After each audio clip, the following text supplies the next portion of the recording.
Otakmu ada di 11 dimensi? Otak Anda mengandung bentuk geometris multidimensi yang berfungsi hingga 11 dimensi. Penemuan ini kemungkinan besar menjadi langkah serius untuk memahami otak, struktur paling rumit yang kita kenal.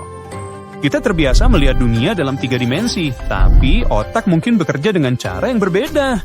Penelitian ini dilakukan oleh para ilmuwan dari Blue Brain Project, inisiatif Swiss yang berfokus membuat simulasi otak tikus bertenaga superkomputer. Dalam studi mereka, tim tersebut menggunakan topologi aljabar. Itu istilah keren lainnya dari Brightside, artinya bidang matematika yang mengeksplorasi sifat objek dan ruang tanpa memandang perubahan bentuk atau ukurannya. Mereka menemukan bahwa neuron di otak membentuk kelompok-kelompok yang disebut klik. Ukuran sebuah klik berdasarkan jumlah neuron yang dimilikinya menentukan dimensionalitasnya sebagai bentuk geometris.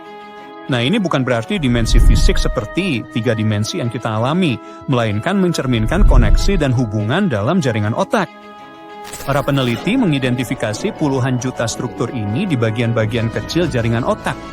Sebagian besar hingga 7 dimensi, tetapi beberapa mencapai hingga 11 dimensi. Ya, ini adalah penemuan yang tidak mereka duga sebelumnya. Otak manusia memiliki sekitar 86 miliar neuron, masing-masing dengan koneksi tak terhitung, membentuk jaringan yang sangat besar dan rumit.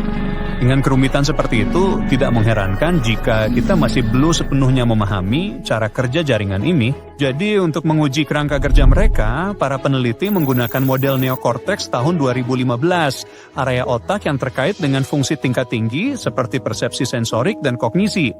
Mereka juga menguji pendekatan mereka pada jaringan otak tikus yang sebenarnya dan mengonfirmasi hasilnya.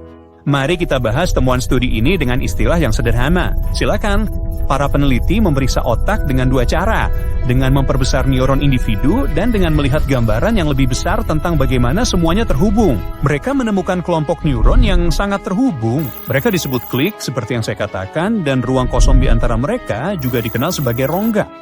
Dan rongga-rongga ini tampaknya sangat penting bagi cara kerja otak.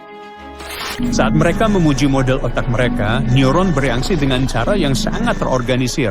Seolah-olah otak sedang membangun bentuk selangkah demi selangkah, dari garis sederhana hingga papan datar, lalu kubus dan bahkan bentuk 3 dimensi yang lebih kompleks hingga 11 dimensi.